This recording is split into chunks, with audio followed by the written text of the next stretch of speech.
PT Liga Indonesia Baru selaku operator kompetisi bakal menjalani rapat koordinasi tentang penyelenggaraan Liga 1 musim ini. Rakor akan dipimpin Menteri Pemuda dan Olahraga Zainuddin Amali dan dihadiri Kementerian Kesehatan, Badan Nasional Penanggulangan Bencana, Polri, Satgas COVID-19, PSSI, dan PT LIB. Direktur Utama PT LIB, Ferry Paulus, mengatakan rakor bakal digelar pada Senin 28 November di Gedung Kemenpora. Ferry menyebutkan ini kabar baik untuk kelanjutan Liga 1. Kalau instruksi dari Menpora, hari Senin kami rakor. Biasanya kalau Liga mau mulai harus ada rakor. Ini tanda-tanda baik. Memang proses perizinan sudah kami lakukan 2 atau 3 hari yang lalu. Ini pun atas izin dari Pak Menpora. Sebelumnya, Ferry menyebutkan tanggal ideal untuk kembali menggulirkan kompetisi adalah pada tanggal 2 Desember. PT LIB sudah menimbang agar kompetisi selesai pada Maret 2023 sebelum Piala Dunia U20. Terkait itu, Ferry pun optimis. Dia menyebutkan izin kompetisi hanya tinggal menunggu waktu saja. Rakor besok memang sudah terjadwal termasuk pihak terkait. Ada pihak kepolisian, Kemenkes, PUPR, BNPB, dan lain-lain. Rasanya tinggal menunggu hari karena planning kami tanggal 2 Desember.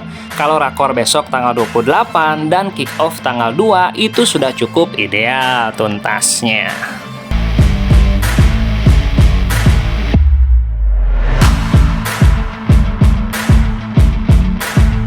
PT Liga Indonesia Baru memberikan kabar terbaru sekaligus mengembirakan terkait kompetisi Liga 1.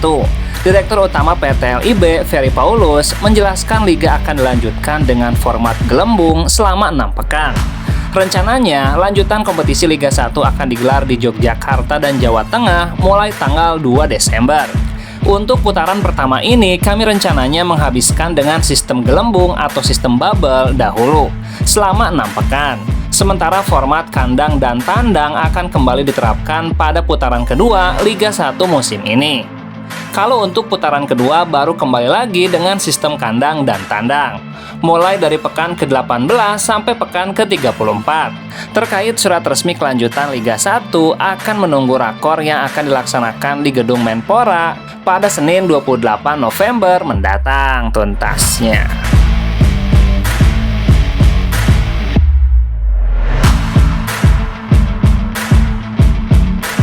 Persib Bandung harus kehilangan 3 pemain inti selama periode Desember 2022 hingga pertengahan Januari mendatang.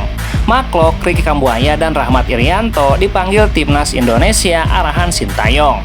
Kondisi tersebut membuat Persib kemungkinan tidak akan turun dengan kekuatan penuh dalam laga lanjutan Liga 1 andai kick-off bergulir pada awal Desember. Tidak hanya itu, 3 pemain muda Persib, Kakang Rudianto, Robby Darwis, dan Ferdiansyah juga kemungkinan akan kembali dipanggil Timnas Indonesia. Pelatih Persib Luis Mia menegaskan tidak keberatan andai ke-6 pemainnya itu dipanggil Sintayong secara bersamaan. Bagi saya dan tim, ini merupakan suatu kebanggaan karena ada pemain yang dipanggil oleh Timnas. Tentu saja untuk pemain di Timnas Junior, mereka mengikuti pemusatan latihan dalam waktu yang lama. Tapi saya tidak bisa berbuat apapun dan keputusan bukan dari saya. Itu keputusan tim nasional dan federasi di negara ini. Saya hanya bisa bekerja dan mempersiapkan Persib untuk performa yang lebih baik. Mila tidak cemas walau harus kehilangan pemain-pemain tersebut demi membela negara. Dirinya tidak ambil pusing karena ia masih bisa mengandalkan pemain-pemain lain yang berada di skuad saat ini. Kami punya banyak pemain, memang ke-6 pemain tersebut adalah pemain bagus, tapi kami juga bisa bekerja dengan pemain-pemain yang lainnya tuntasnya.